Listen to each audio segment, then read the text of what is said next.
about the notion of capitalism. And now I'm filming this also so we can put it online for the people who aren't here or want some sort of repetition.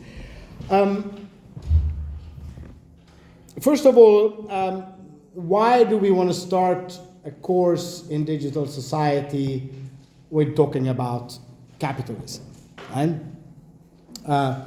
Well, obviously because it's an important, perhaps the most important concepts that we need to work with in order to understand our contemporary condition in different ways. Right? We're now living in a almost completely capitalist world system. Right? There is a strong sort of counterpart, which is China. Right? China is arguably not a capitalist country. It might have a lot of other deficiencies, but it's not a capitalist country. Right? And we'll talk about why that's the case later. But the rest of the world essentially is in one way or another. But North Korea isn't either, maybe Cuba even. But apart from that, this is, in a certain sense, we're living in a time, at least in the West, and most of the South as well. Now we talk about North and South rather than West and East. So we live a time in the North, but most of the South, where capitalism has won. Right? So it's like Warren Buffett, the great American investor, says, of course there is a class conflict. It's just that we won it. Right?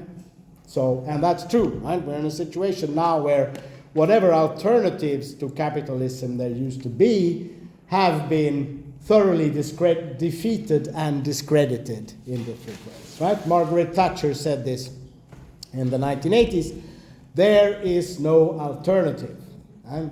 And that's sort of the sense of what we're living. Right? So in that sense, of course, it's important to understand no alternative to what. Right? So what is exactly capitalism in this sense?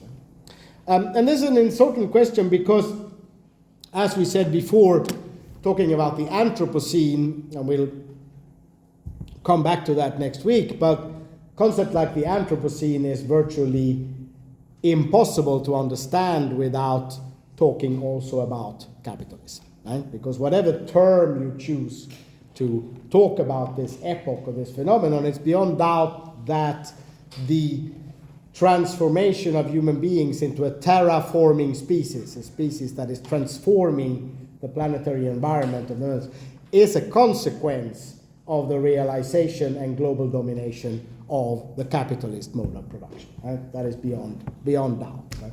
And then you might think that Capitalocene is an ugly word, and I agree with you, but it's a fact. Right? But it's not just that, right? I mean, it's also a situation where, on the one hand, we are facing a return of levels of social inequality which at least my generation thought to have left behind. Right? We're now getting back to a situation where income and wealth distribution in most countries are actually more unequal or less equal than what it was in the early 20th century. Right? So in the United States, for example, the level of distribution of wealth is actually less equal now than what it was in the 1920s. Right? Sweden, that I'm from, used to be the world's most equal country. In 1981, the Swedish Gini coefficient, a measure economists used in order to measure income distribution, was the lowest in the world. So income distribution was the most equal in the world. Sweden is now number 10, I think, among the world's less equal countries.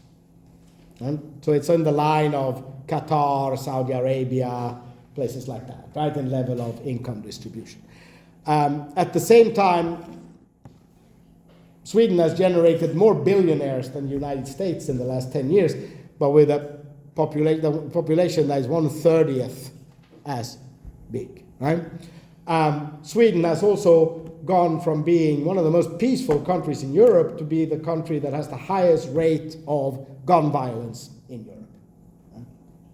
For a whole series of reasons, but principally linked to also this. So we're seeing a consequence of a growing inequality all across the world, right? Even in Italy, this is happening, although Italy has always been a very, very static system because it's very, very much based on families and family wealth, right? So things change more slowly. I don't know if you know, but there was a study that showed that the most powerful families in Florence today are about 80% the same as they were during the Renaissance.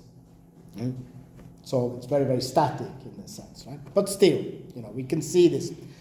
And growing inequality, obviously, is also related to the sort of a third feature that we can identify with the total dominance of capitalism, and which is that it doesn't work anymore. And it's unable to generate economic growth. And I don't know if you noticed, but all the fantastic innovations that we have seen coming out of the brains of Elon Musk in the last decades, right? Artificial intelligence, the metaverse, electric cars, Instagram, Facebook, the Apple iPhone, all of this stuff, right? It hasn't generated new jobs and economic growth. Right?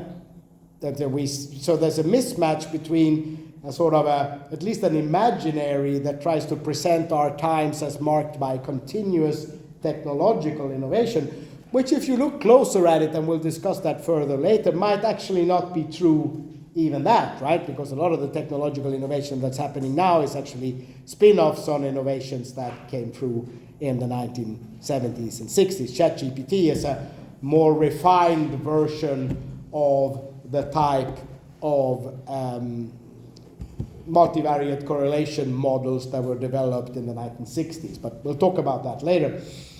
But anyways, there's a mismatch between this. So it seems that capitalism isn't really able to transform, the fundamental increase in productive capacity that has come with digital technology. We all recognize this, right? We are able to do things now in ways that are much more productive than just a couple of generations ago, right?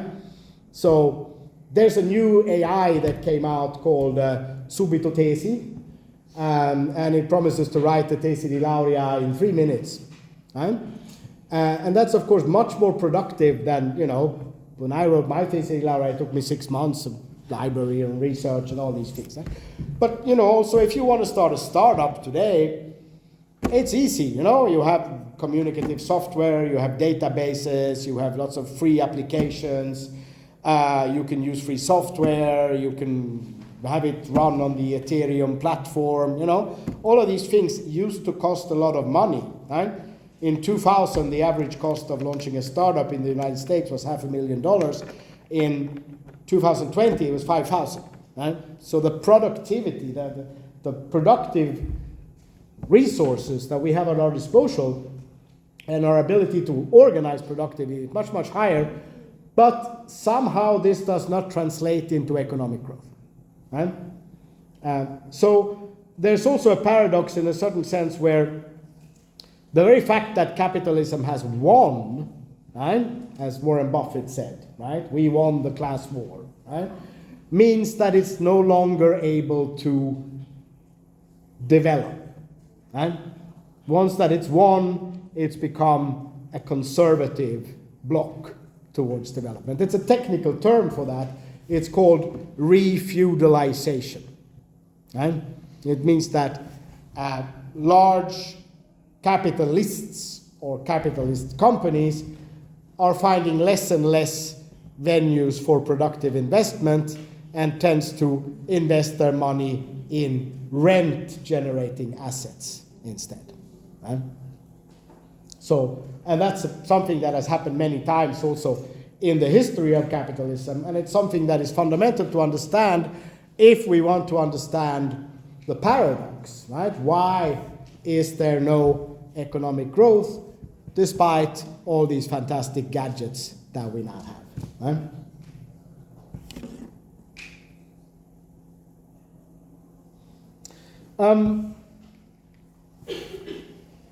So what is capitalism?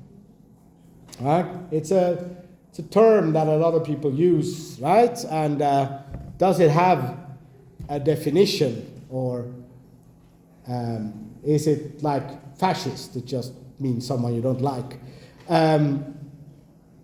There's many different, since it's such a current term, right? It's also got a lot of ideological meanings to it, right? People tend to ascribe to capitalism what they like about it or what they don't like about it, right? So one common way of talking about capitalism, if you ask are there any Americans here? Well, you're from Mexico, so yes.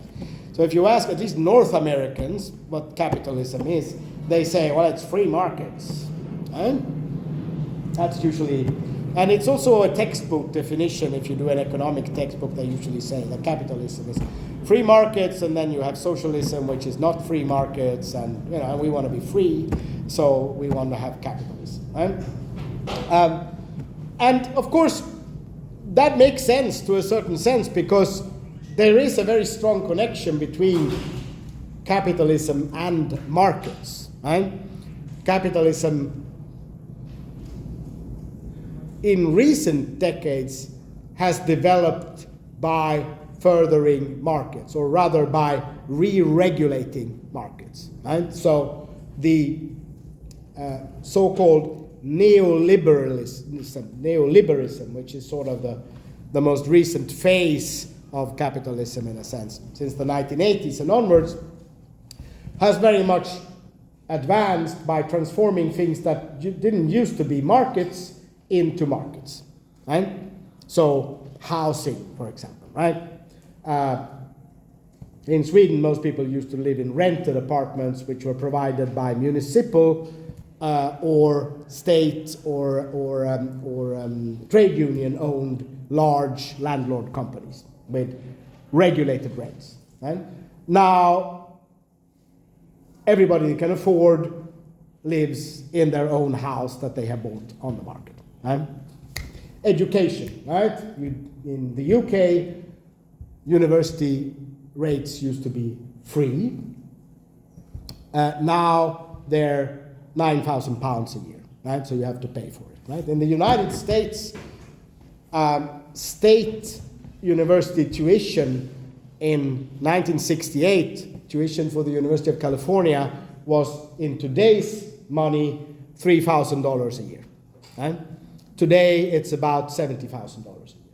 And that probably does a lot to explain why the students today are less inclined to occupy campus and do sit-ins and other things like that, right? Because your debt is growing astronomically as you're in there, right? So these things, there's been the latest phase of capitalism has been, to a large extent, linked to the expansion of markets. There's the replacement of state or publicly provided goods and services with markets. And the same thing is true also for 19th century capitalism, where, the capitalism that Marx writes about, right? Which is also very, very linked, and we notice this when we read the Communist Manifesto for next week. It's very, very linked to the idea of the world market, right? Capitalism expands by creating this world market where all the markets in the world get integrated, and then this force of market exchange is what somehow gives capitalism the power to sort of sweep away all these traditional or hereditary or old regulations and norms that sort of used to hinder the development of capitalism. Right? So there is some sense to that. But on the other hand, of course, there's always been markets, right? Even before there was capitalism, right? There used to be markets in the Middle Ages. There were markets in ancient Rome. If you go up via San Gregorio Armeno, you can go down underneath, and there's like the old Roman market, which was there. But Rome wasn't really a capitalist society, right? Difficult to say. They were Neolithic markets. We found remains of seashells from from the African west coast in Neolithic digs in Vietnam. So apparently there were long distance exchange of luxury objects, right? But still, right? Going on. So there's probably always been markets. There's been markets at least as long as there has been urban civilization, maybe even before, right? But not all of those markets have been capitalist. I mean, in fact, today there still are non-capitalist markets, right? So if you go to the new food court that they've opened up in the Stazione Centrale in Piazza Garibaldi, then you'll see a capitalist market, right? There's McDonald's, there's Caraturo, there's some other brands. These are all corporate brands, companies with a lot of capital, right? A lot of resources. And they are, splitting up this possibility of getting something to eat between a small number of actors, right? If you go to the market under my house, in the street where I live, in Buvero, in Sant'Antonio Abate, you'll see a non-capitalist market. Right? You have like a large number of small-scale traders that each of them have very little market power. They sell the same things, carrots or smuggled cigarettes or bread or whatever, right? But they're competing, also collaborating, but they don't have the power to dominate markets in the same way that McDonald's or actors like that have, right? So there's obviously a possibility of non-capitalist markets as well, right? And in fact, a lot of the stuff that we're studying now, like the trade in counterfeits Nella Maddalena, which is also now being rapidly digitalized because these people are also selling their stuff on live streaming on TikTok, etc., is a non-capitalist market. There are enormous amounts of actors that are there, each of them, and they compete a lot. Apparently the margins are very low, and they all say the same things, and nobody really has the advantage of being able to dominate the market in the same way as Zara or H&M is able to do, right? So, simply for there to be a market then is not enough for there to be capitalism, right? So, what you could say is that capitalism is not so much about markets as it is about market power.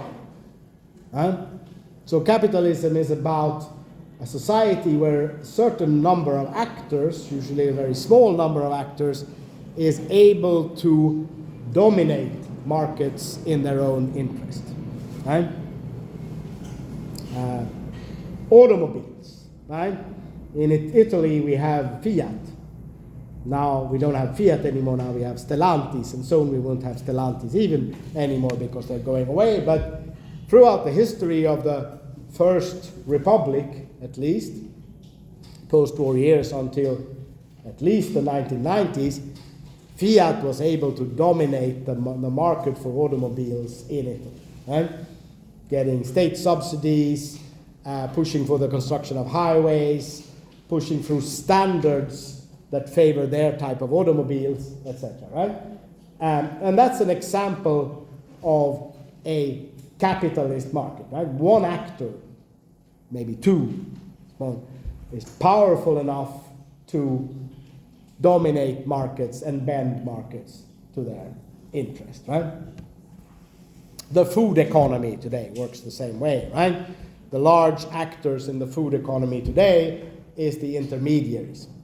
So Esselunga, Coop, Lidl, Findus, Procter & Gamble, all of these, right?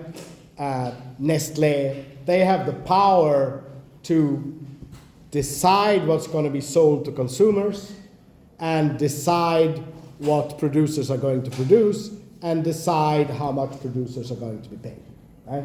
So that's market dominance, that's capitalism, right? And then you can go to Piazza Dante on Sunday morning and you have Coldiretti doing farmers market, and that's not really capitalism because none of these people really have the power to dominate anything, right? And then Coldiretti is taking a different turn, but that's another story. So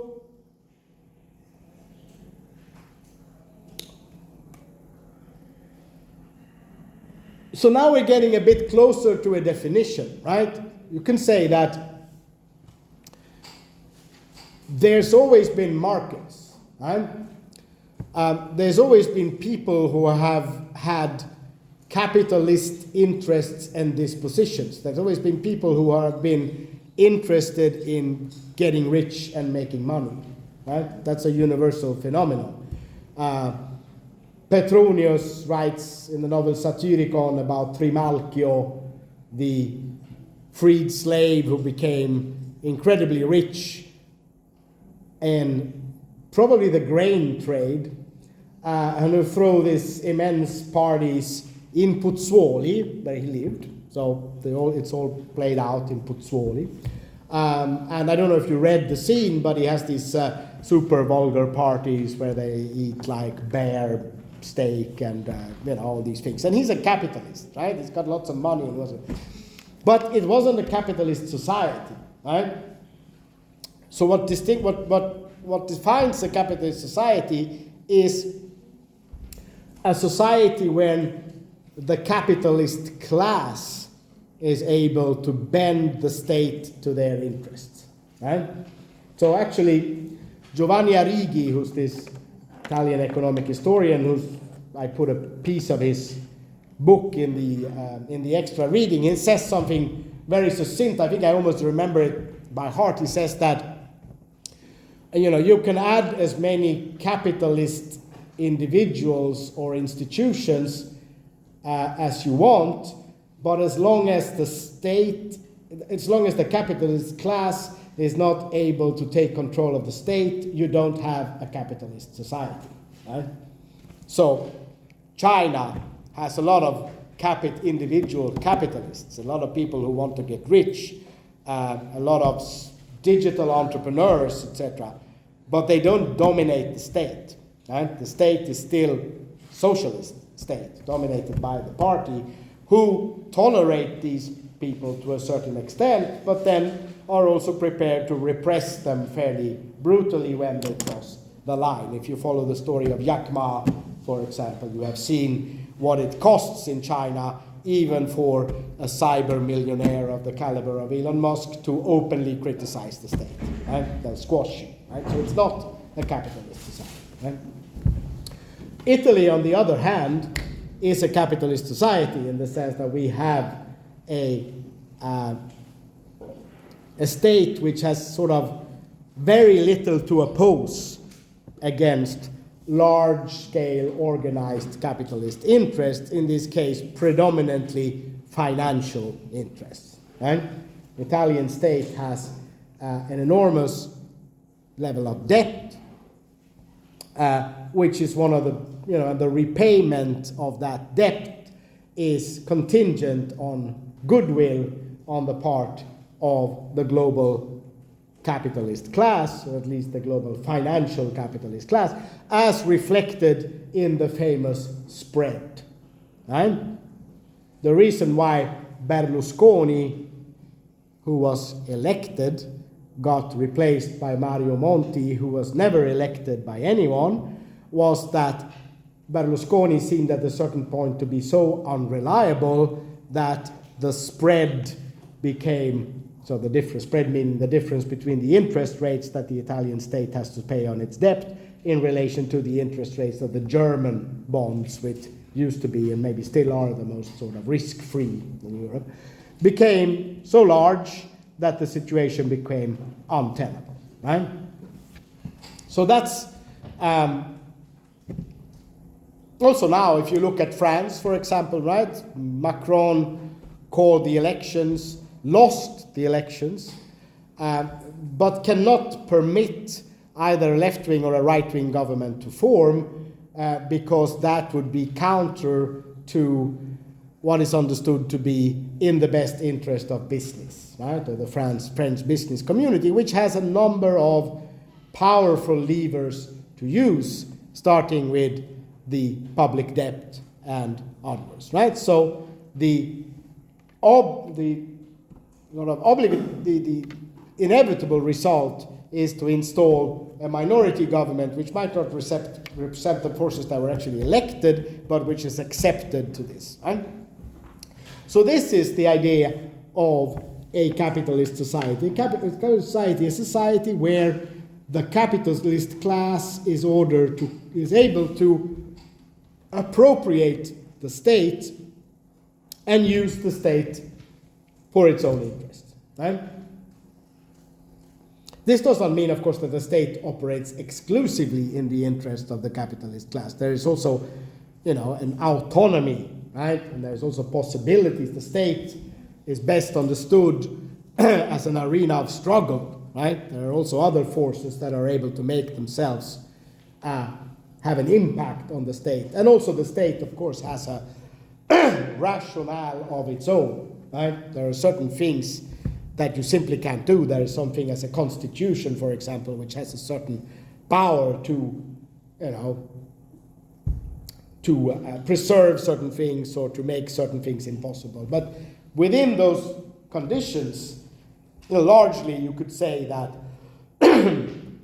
capitalist society is a society when the capitalist class has appropriated the state and uses it for its own interest.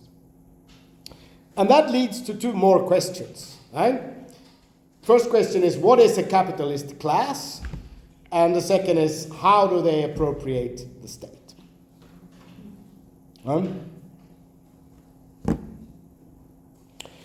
Now,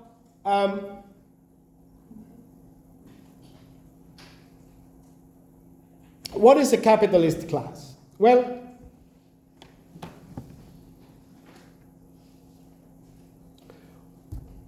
who is a capitalist? Borghese.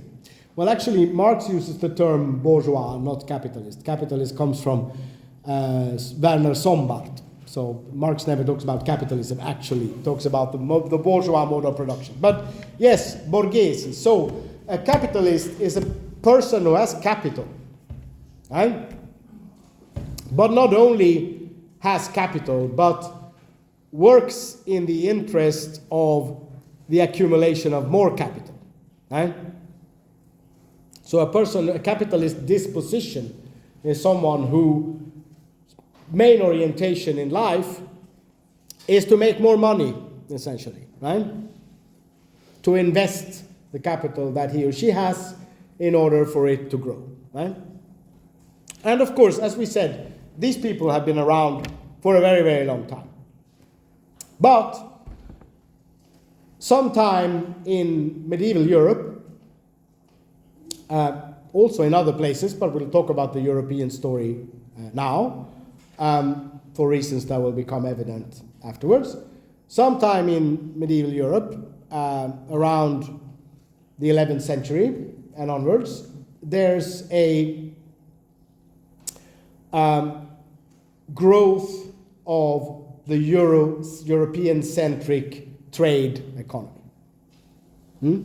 Also, the Crusades were very important in opening up this, and because the darker part of the European Middle Ages after the fall of the Roman Empire until about the year 1000 were to a large extent an effect of Arab dominance or Muslim dominance of North Africa and the relegation of the European continent into the backwaters and the periphery of the world economy. But sometime around 1000, the centrality of Europe begins to grow again. And you get an increase in trade, population volumes, and wealth, which is mainly concentrated around Italy and the Italian city-states.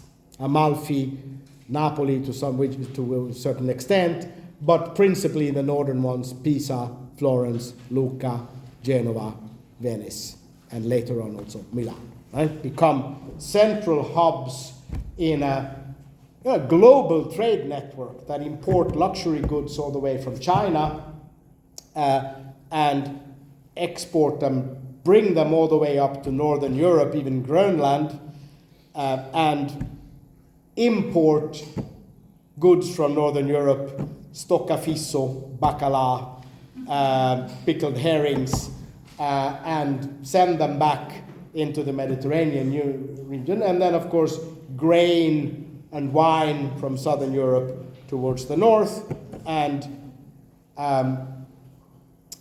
wool from England, and timber from Scandinavia towards the south. So there's like a developing inter-European trade network. Right? And in this inter-European trade network, there are a number of merchants who make money from this. Right? Merchants who live in cities. Right? So there's also growth of cities. They start to, if you go around in anywhere basically in Italy, you'll find a lot of stuff that was built after the year 1000, and you find a lot of stuff that was built before the year 500, but it's very difficult to find stuff that's built in between 500 and 1000. Right? So that was a period when you didn't have a lot of economic energy going on. But after the year 5000, they start, and there's an urbanization process, the cities are growing, these merchants are becoming more powerful in cities. They form guilds, they organize themselves. At a certain point, they acquire freedom from feudal landlords who live around the cities. They become free cities, free communes, etc. They start to rediscover Roman law, which is more friendly to commercial practices, etc. They start the first universities, and so on. And they begin to connect with other people like themselves in other parts of Europe. Right? So merchants from Florence and Siena would routinely travel to Paris or Lyon or the Flanders in order to trade with others, right? Italian bankers were running the European bank financial economy already in the 13th century. If you go to the east end of London, you find where all the banks are. They're all on a street called Lombard Street, because this was the street where the Lombards, which was the way in which the English recognized Italian bankers, were running the financial economy in the 13th and 14th centuries. Right? These people begin to intermarry. They begin to recognize that they have a common culture. Right? They begin to invest in secular objects, not just Jesus and Madonna all the time, but they have painters make portraits of themselves, and they began to invest in Oriental luxury, Persian carpets, all this sort of stuff. And they begin to understand that they have a common interest. Right? So they start to become what Marx calls a class for itself. Right? So there is a class in itself is a group of people who are based in the same structural condition. Right? The precariat today is a class in itself. A lot of people who share the condition of economic and existential precarity. But a class for itself is a group of people who are in the same structural condition, but are also aware of their common interest. Right? And the precariat today is not a class for itself, because it's not aware of its common interest. Right? But the bourgeoisie, or the merchants, start to become, in the Middle Ages, a class for itself, becoming aware of its common interest, putting pressure on kings, and being instrumental in state formation, in the sense that one of the ways in which this new class affirms its power is to align with monarchs' central power against the nobility. Right? So that's the dynamic you see in almost all. Okay, Italy was in the United Country until 1861, so here the difference is a bit. But if you look at France, England, Scandinavian countries, You see the same dynamic of the affirmation of what's called an absolute state, a stronger state apparatus, departing sometime in the 15th century, being supported by this new merchant class in a fight against the feudal nobility, which instead tends to preserve its older and now mostly outdated privileges. Right? So, what are the ways in which this capitalist class for itself takes control of the state apparatus? Well, it's a complicated story, but one important factor, which is very important also today, is through war, right? Financing war and military expenditure. Right? I don't know if you noticed, but Ursula von der Leyen said a couple of days ago, last week I think it was, that Europe has now officially abandoned the new Green Deal, or the Green New Deal, and now the goals of European economic and policy is security and competitiveness, which means more money for weapons and war and cuts in welfare states and other types of functions like that. Right? So in a certain sense, we're getting back to this situation. Right? So the rising merchant bourgeoisie in the late Middle Ages, early modern period, the crucial time here is what the economists called the long 16th century, which is about 1450 to 1750. So very long, but that period. No? Finance wars. Right? So the Medici are financing both the King of France and the King of England in the 100 Years' War in the 14th century. Right? Because that's a way of gaining influence. Right? Whoever wins is going to have to pay me back, but the conditions for the loan is that they give me privileges for trade and they implement policies that are. Right? So that's one way in which you gain influence, right? To make sure that states are becoming indebted, right? And another development which is crucial but a bit more complicated, and which we might talk about more in the seminar next week, is the collapse of the feudal society, right? Because of course, pre-capitalist Europe was feudal, right? Ruled not by a capitalist class, but by a class of former warriors, right? That sort of made their claim to power by having conquered land, usually several generations in the past, but still, right? And it was also organized around, a social fabric that supported this system, because also, as we will discuss towards the end of the course when we talk about Gramsci, you can't rule without consensus, right? It's impossible to institutionalize a social order if you don't have a social system where this social order is largely supported by most people and what they do in their everyday life. Right? But this feudal social fabric collapses in the 14th century.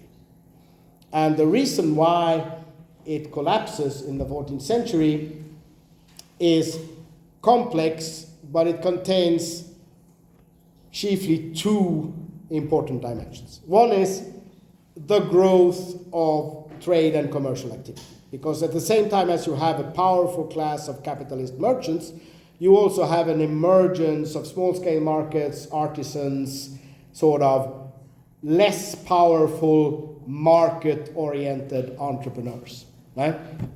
I use the term industrious. It's a term that's being used in economic history to point at small-scale commercial activity. Right?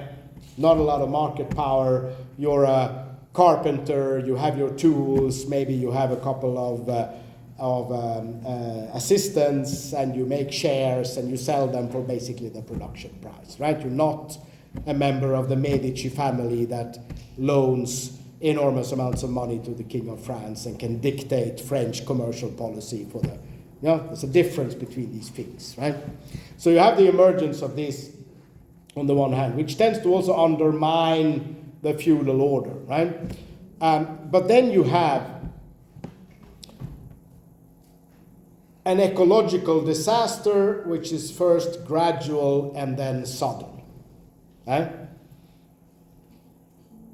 And that's also something that's quite similar to our times, right? We're also living in an ecological disaster, which is so far gradual, although it might be becoming less and less gradual by every year, but soon it'll become sudden, right?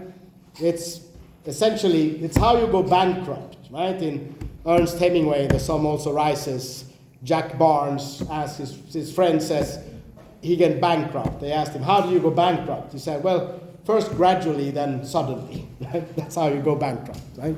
And that's how these things happen. So what happened in Europe was that the onset of a colder climate and population growth together pushed for a utilization of less fertile soils, which diminished agricultural productivity, and there was simply less food for a larger population, which meant that you started to see food shortages, famines, and as a consequence, people fleeing the countryside, going into the cities, and you get urban populations in the cities that are poor, not properly fed, and prone to disease, right? And this is a development which was triggered by environmental factors, in the sense that you have something called the Small Ice Age, which comes in the late 13th century, where global temperatures drops, right? And that's one factor, right? And it was also driven by population growth. But it was also made unsolvable by the existing relations of production.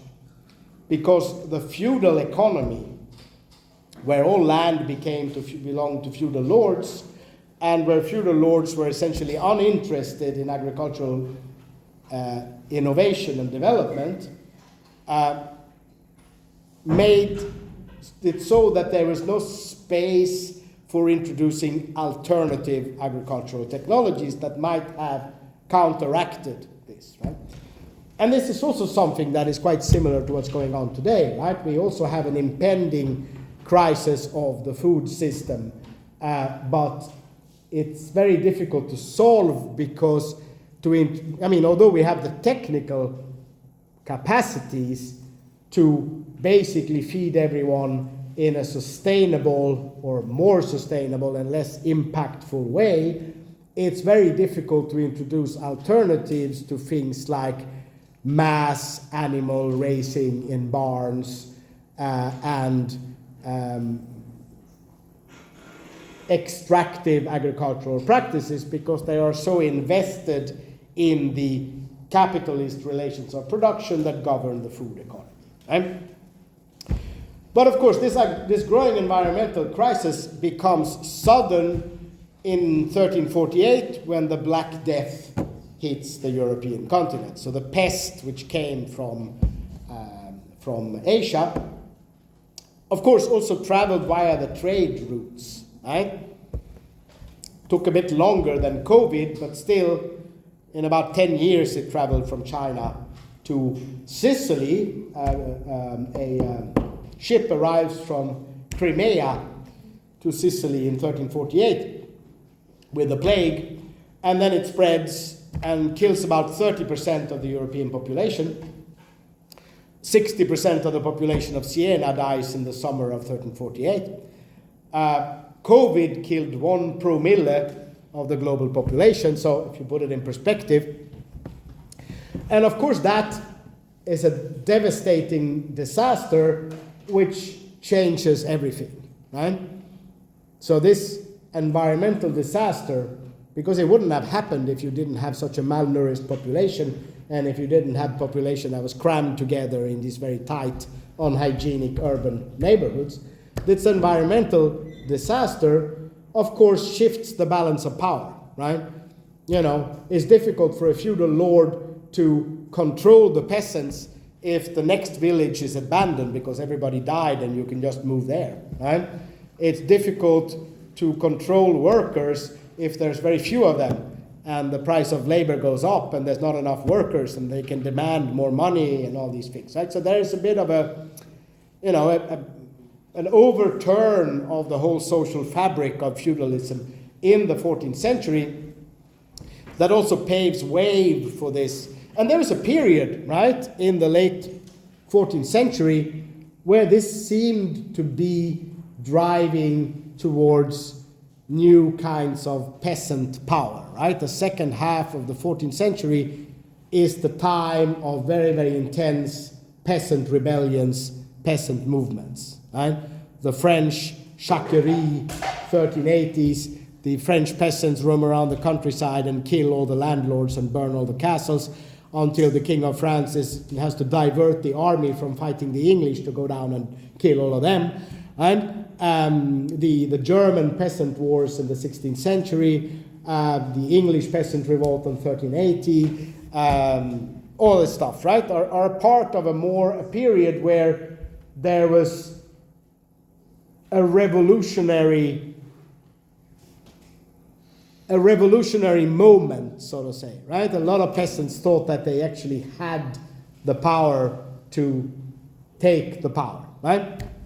But then, as now, the capitalists are better organized and perhaps even smarter, so they won, right? There was a class war in the late 14th century, but the capitalists won it, right? Capitalists won it mainly through taking control of the state machinery and using the state in two ways. One way, or perhaps three ways. One way to increase the repressive function of the state, right? Starting in the 15th, but above all 16th century, the state begins to take more of an interest in what ordinary people do, and it starts to become interested in repressing certain popular practices, right? In Sweden, for example, after Gustav Vasa had kicked out the Danes and converted to Protestantism in 1531 and appropriated all the riches of the church, the new Swedish state church becomes very, very invested in suppressing popular sexual practices, right? Because in the villages, apparently before the second half of the 16th century, it was quite common for young people to have sex before marriage. There was this habit of young women sleeping in a hut, and then young boys would visit them, and then they would do what they did, and if it worked out, eventually they'd get married. If it didn't work out, they'd marry someone else. But there was all this sort of fairly loose morals, so to say, right? In the second half of the 16th century, there's a very, very strong pressure on the part of the state church to repress these things, right? With also the introduction of, floggings and corporal punishment for people who have adultery and all these sorts of things. So there's a very strong presence of the state in this. Also, witch trials, right? Witch trials is a feature of this period, something that starts the instruction book for how to process witches, the Malleus Maleficiorum, is published in 1450, and up until the mid 17th century, 1450 to 1650, which is the most intense period of the prosecution of witches in Europe and also colonial United States. Of course, witches were mostly women, not exclusively, but generally people who were carriers of sort of traditional forms of knowledge and guardians of sort of common knowledge of sort of pre-capitalist present communities, right? And these were people that were targeted as objects of very, very fierce repression because you wanted things to start conforming to the new doctrine imposed by the state and the church, which at the time was the same thing, right? So the Counter-Reformation. Before the Counter-Reformation, the church didn't really care if people were practicing old pagan rites in Eboli or places like that, right? Because that didn't really matter. After the Counter-Reformation, this became a major issue. No, these people have to conform to official dogma and doctrine, right? So the repressive and controlling disciplinary function of the state, I will talk more about this when we talk about Foucault further on in the course, right? The second thing is, should check what time it is. What time is it? 6:10. Vabbè, abbiamo un po' più di tempo oggi perché we have a little bit more time today. Usually we'll stop at 6, but today we'll go a little bit further. So, fortunately, since we started late.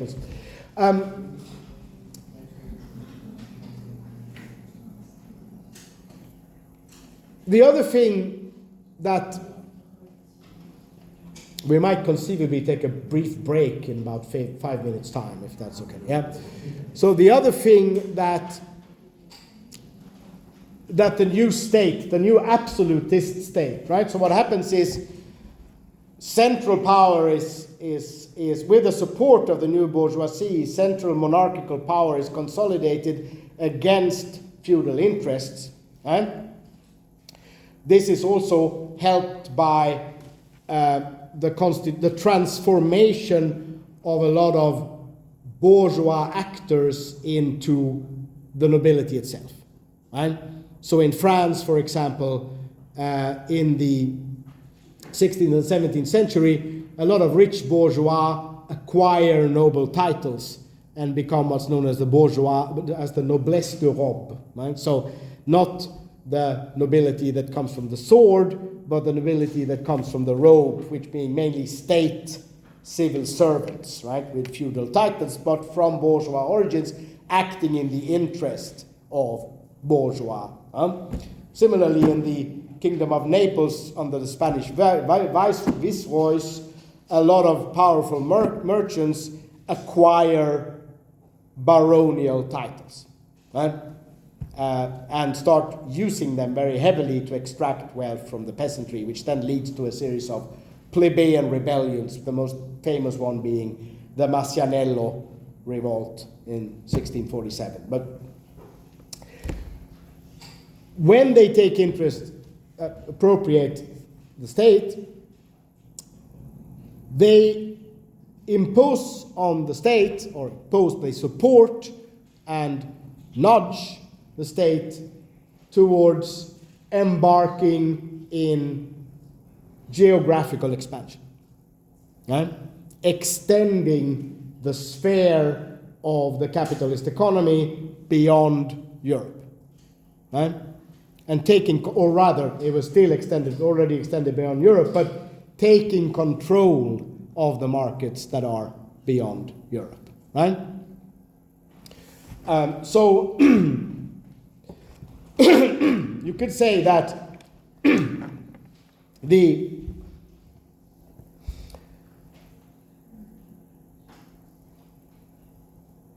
which is a common mechanism in the history of capitalism, right? The first sort of transition from feudalism to capitalism created a social crisis, right?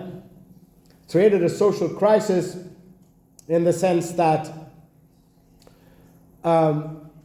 the commercialization of agriculture, which was one of the first ways for capitalism to affirm itself, right? So, or rather, one of the first ways for this new phase of capitalism to affirm itself. You have the first phase, which is the Italian phase of merchant capitalism, right? Now you get the second phase, which is the northwestern European phase of state capitalism, right? England and the Netherlands, right? In England, the 16th century, you get the commercialization of agriculture, the enclosure of common lands. You know all of this story, right? English peasants are being kicked out of the commons, which was a fundamental component of rural life. landlords are using this land now to breed sheep in order to produce wool for the European wool market, wool that is exported to Flanders and also to Tuscany, Prato, Florence, where there are proto-industries like wool cloth manufacturing. This creates a fundamental growth of the European plebeian classes, right? So the urban plebs, the Lazzari in Naples, right? All these people who have come in from the countryside in Naples under the viceroys starting in the 16th century. There's a conferment of baronial privileges to a number of merchants. They use that to heavily repress and extract money from the peasants, so the peasants flee into the city. Right? So the population of Naples grows from 100,000 to 300,000 in between 1500 and 1650 or something like that. Right? Enormous urbanization. This new presence of an urban plebs, an urban plebeian group, people who have nothing to do, no source of income, and who are essentially ungovernable, right? Is a problem. Right? It's a problem for law and order. It's a problem for diseases. It's a problem because these people tend to be prone to violent revolts, right? It's a problem because it's difficult to feed them when you don't have enough agricultural land anymore, right? Because now the agricultural economy has been transformed. They're no longer self-sufficient in the countryside. They rely on grain imports and all these sorts of things. This is another problem, right? So there's a crisis in this transformation which threatens, the fundamental of this new emerging capitalist society, right? So how is this crisis solved? Right? Well, the crisis is solved by exporting it to other places. Right? So all these urban plebs, they can now be transformed into soldiers, into seamen, or they can become indentured servants. This was a common practice both in the Spanish Empire and in England. If you ended up in debt with someone, you became essentially a slave for a certain period of time, and as a slave you could be exported to plantations in the Caribbean or in the southern part of the now United States. Right? If you were a petty criminal, which maybe you had to be in order to survive, if you were a prostitute or a pickpocket or a beggar, you could be incarcerated in workhouses and deported. Right? Late 18th century, early 19th century deportations to Australia was essentially this, right? Deportations of petty criminals from larger English cities picked up from the street and sent to Australia. The Spanish used the forzado system, by means of which they sent also petty criminals from Spain and Portugal to their colonies in South America. Right? So, on one hand, these things open up a new space for exporting these new dangerous classes which emerged out of this transition.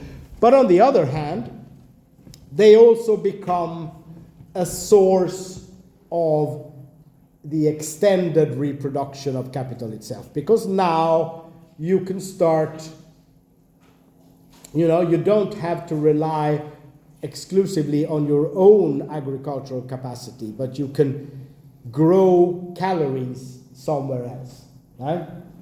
So first, principally wheat. The English, Cromwell's invasion of Ireland is essentially an attempt to transform Ireland into a wheat production unit for England. Right? The plantation system is a system to create cheap raw materials and cheap calories for an industrializing inlet. So sugar and molasses, which serve to make rum, and cotton, that is fundamental to the emerging textile industries. It was being grown in these plantation systems that are staffed first principally by indentured servants coming out of Europe, but quite rapidly by slaves bought out of West Africa. Right? And so in a certain sense, you could say that this first crisis of capitalism, right, the transition from a merchant capitalism, which was, so to say, had less of an effect on society, right? In the villages of 14th century or 13th century Italy or France or Sweden, we didn't really notice much of this, right? Maybe there was a market once a week, but you all went around doing your same old half-pagan rituals and nobody really cared, and life went on as before, right?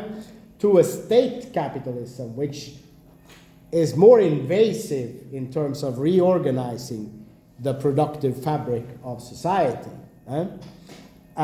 This transition happened by resolving a fundamental crisis, right? And the way in which this crisis was resolved was via what a geographer called David Harvey calls a spatial fix. Right? So a spatial fix being you extend the area of capital accumulation, right? And export your problems somewhere else, right? We have all these unruly plebs in the cities. We'll ship them to the Caribbean or make them into seamen or soldiers or something like that. We don't have enough calories for our urban population. We'll create plantations in the Caribbean, right? So that's the mechanism. Okay, let's take a brief break. So what time is it now? At 6? Let's say, okay.